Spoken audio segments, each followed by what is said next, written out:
Everyone, welcome to channel learn with ease.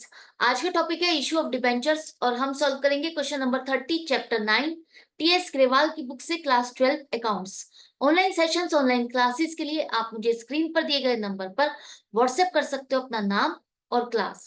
अगर आप TS Grewal के साथ साथ डीके गोयल बुक को फॉलो कर रहे हो तो चैनल की प्लेलिस्ट को क्लिक करो, आपको न्यू एडिशन के सॉल्यूशंस अपलोडेड मिलेंगे। साथ में ही कम्युनिटी सेक्शन में एमसीक्यूज मिलेंगे क्विज की फॉर्मेट में और एमसीक्यूज के सॉल्यूशंस शॉर्ट्स में। तो बहुत कुछ है चैनल पर, विजिट द चैनल। अच्छा लगे तो शेयर और सब्सक्राइब जरूर करना। क्वेश्चन में दिया है कि बेस्ट बार कोड लिमिटेड एक कंपनी है जिसने 5 लाख रुपीस का बैंक से लोन लिया, जिसके लिए वो अपने डिबेंचर्स 6 लाख रुपीस के एज अ कोलेट्रल सिक्योरिटी उसके पास जमा कर रही है। जर्नल एंट्रीज और बैलेंस शीट में आप इसे कैसे शो करोगे यही आपको बताना है। तो फर्स्ट एंट्री हमारी होगी, हमने पैसा लिया, बैंक से लोन लोगे तो पैसा मिलेगा, bank account debit 5 lakh rupees. Loan है तो लाइबिलिटी है तो क्रेडिट करोगे to bank loan account 5 lakh rupees से। अब देखो, ये लोन तो ले लिया आपने, लेकिन ये कोलेट्रल सिक्योरिटी क्या है? जब भी आप लोन लेते हो तो बैंक आप अपने आप को सिक्योर करता है। सिक्योर करने के लिए वो आपसे सिक्योरिटी रखता है, सिक्योरिटी मांगता है। वो सिक्योरिटी दो तरह की लेता है, एक प्रिंसिपल सिक्योरिटी और दूसरी सेकेंडरी सिक्योरिटी। कोलेट्रल सिक्योरिटी आपकी सेकेंडरी सिक्योरिटी है। तो प्रिंसिपल सिक्योरिटी में वो क्या रखता है? जिस एसेट के अगेंस्ट आपने ये लोन लिया है वो एसेट एज ए मोर्टगेज रखी जाती है, एज ए आपकी सिक्योरिटी उसके पास रखी जाती है कि अगर आपने बैंक का लोन पे नहीं किया तो बैंक उस एसेट को बेच करके अपना पैसा वसूल करेगी। लोन प्लस इंटरेस्ट दोनों अमाउंट मिला करके उसे पैसा अपना वसूल करना है, तो वो आपकी पहले वाली एसेट को बेच देगी। अब एसेट है तो उसका मार्केट प्राइस अप भी जा सकता है, डाउन भी जा सकता है। डाउन गया तो बैंक का पैसा तो उसको पूरा वसूल नहीं होगा, पूरा वैसा वसूल नहीं होगा तो उस केस में वो आपकी सेकेंडरी सिक्योरिटी को यूज करेगी अपने पैसे को वसूल करने के लिए, आपकी सेकेंडरी सिक्योरिटी को यूज करेगी। तो ये पर्पस होता है दो तरह की सिक्योरिटी को रखने का।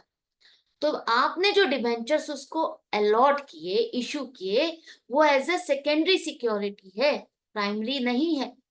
प्राइमरी तो वो एसेट है, इस पर हाथ तभी लगाएगी जब आप पेमेंट नहीं करोगे। मैच्योरिटी आने पर अगर आपने लोन की पेमेंट नहीं की तो वो आपकी इस प्राइमरी सिक्योरिटी को रियलाइज करेगी, और प्राइमरी सिक्योरिटी से अगर पैसा वसूल नहीं होगा तो कोलेट्रल सिक्योरिटी से लेगी।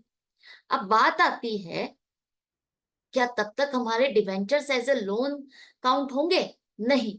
आपके लोन कैसे काउंट होंगे? लोन तो आपका बैंक लोन ये चल रहा है।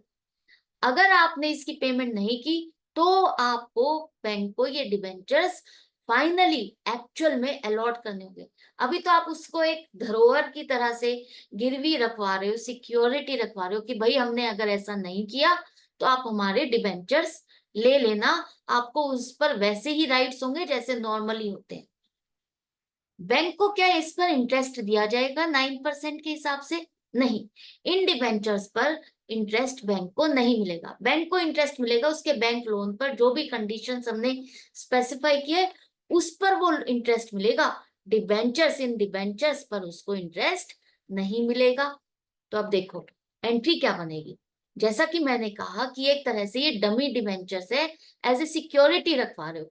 अगर आपने लोन की पेमेंट कर दी तो आपके ये डिबेंचर्स एज इट इज आपको वापस मिल जाएंगे। अगर आपने पेमेंट नहीं की तो आपको ये एक्चुअल में डिबेंचर्स उनको अलॉट करने पड़ेंगे। अब जब ये आप डिबेंचर्स दे रहे हो तो आपको बैंक में पैसा नहीं आ रहा, ना ही कोई एसेट आपने खरीदी। जनरली हम क्या करते हैं, पब्लिक को इश्यू करते हैं तो डिबेंचर्स हमारे पास पैसा आता है, और या हम किसी वेंडर से एसेट खरीदते हैं तो उसको डिबेंचर अलॉट करते हैं। ऐसा दोनों ही चीजें नहीं हो रही। तो ये डिबेंचर तो हम उसको दे रहे हैं लेकिन हमारे पास कैश या बैंक या एसेट कुछ भी नहीं आ रही। तो डेबिट क्या करोगे? डेबिट आप करोगे डिबेंचर सस्पेंस अकाउंट की ये डिबेंचर एज ए डमी है, हमने अलॉट नहीं किए, एज ए कोलेट्रल सिक्योरिटी है। तो जब आप लोन की पेमेंट कर दोगे तो आपका ये डिबेंचर सस्पेंस अकाउंट खत्म हो जाएगा और ये डिबेंचर्स भी आपके खत्म हो जाएंगे। राइट। तो अब देखो इसको बैलेंस शीट में अब आप कैसे कैसे शो करोगे? ये चीज तो आपको समझ में आ गई ना। हमने डिबेंचर सस्पेंस अकाउंट क्यों डेबिट किया? क्योंकि पैसा हमें रिसीव नहीं हो रहा, कोई एसेट हमने नहीं खरीदी, इसके अगेंस्ट हमारे पास कुछ भी डेबिट में नहीं आ रहा। सिर्फ हमने एक लाइबिलिटी साइड पे दिखा दिया कि हाँ हमने इतने डिबेंचर इतने रुपए के दिए हैं, तो इसके अगेंस्ट कुछ नहीं मिल रहा। तो डिबेंचर सस्पेंस अकाउंट, इससे ही पता चलता है कि ये एज ए कोलेक्ट्रल सिक्योरिटी आपने दिखवाई है। बैलेंस शीट में आप इसे दिखाओगे, loan from bank 5 lakh rupees, जो आपने लोन लिया है बैंक से। नोट्स टू अकाउंट में आप ये डिटेल दिखाओगे, बैंक से जो लोन लिया है 5 लाख रुपीज, और जो आपने as a collateral security 9% debentures issue किए 6 lakh rupees, less debenture suspense account 6 lakh करोगे। डिबेंचर सस्पेंस अकाउंट का आपका डेबिट बैलेंस है, जिसे आप एसेट साइड पे नहीं दिखाओगे, आप यही डिबेंचर्स में से लेस करोगे कि ये एक्चुअल में हमारे डिबेंचर्स नहीं है, वो अलॉटेड डिबेंचर्स नहीं है, हमारा कोई लोन नहीं चल रहा डिबेंचर वाला, ये तो हमने एज ए सिक्योरिटी रखवाई हुई है बैंक के पास। जब हम पे कर देंगे तो ये डिबेंचर्स हमारे कैंसिल हो जाएंगे, राइट? तो ये आपका नील बैलेंस है। ये हम ऐसा क्यों दिखा रहे हैं? नील बैलेंस हमारा इसलिए दिखा रहे हैं ताकि जो हमारे इन्वेस्टर्स हैं, हमारे लेंडर्स हैं और दूसरे, उन तक रॉन्ग पोजीशन ना जाए कि हमारे ऑलरेडी इतने डिबेंचर्स हैं, हमारी डेट इक्विटी रेशियो रॉन्ग ना आए, इसलिए हम इसको नील दिखा रहे हैं कि हमारे ये एक्चुअल डिबेंचर्स नहीं है, हमारे ये एज अ सिक्योरिटी हमने रखे हुए, जिसे हम वापस ले लेंगे पेमेंट करने के बाद। तो ये तो आपका नोट्स टू अकाउंट का पेज है। मेन बैलेंस शीट में आप दिखाओगे इसे non current liabilities, equity and liabilities में नॉन करंट लाइबिलिटीज, क्योंकि बैंक का लोन आपका लॉन्ग टर्म बोरोइंग्स है 5 लाख रुपीज, डिवेंचर्स नहीं आएंगे, ये हमने क्या दिखाया है एज अ बैंक लोन। तो पूरी सिचुएशन आपको समझ में आ गई है। तो इसी तरह से कनेक्टेड रहो, सीखते रहो, समझते रहो। मिलते हैं नेक्स्ट वीडियो में नेक्स्ट क्वेश्चन के साथ। Goodbye and take care.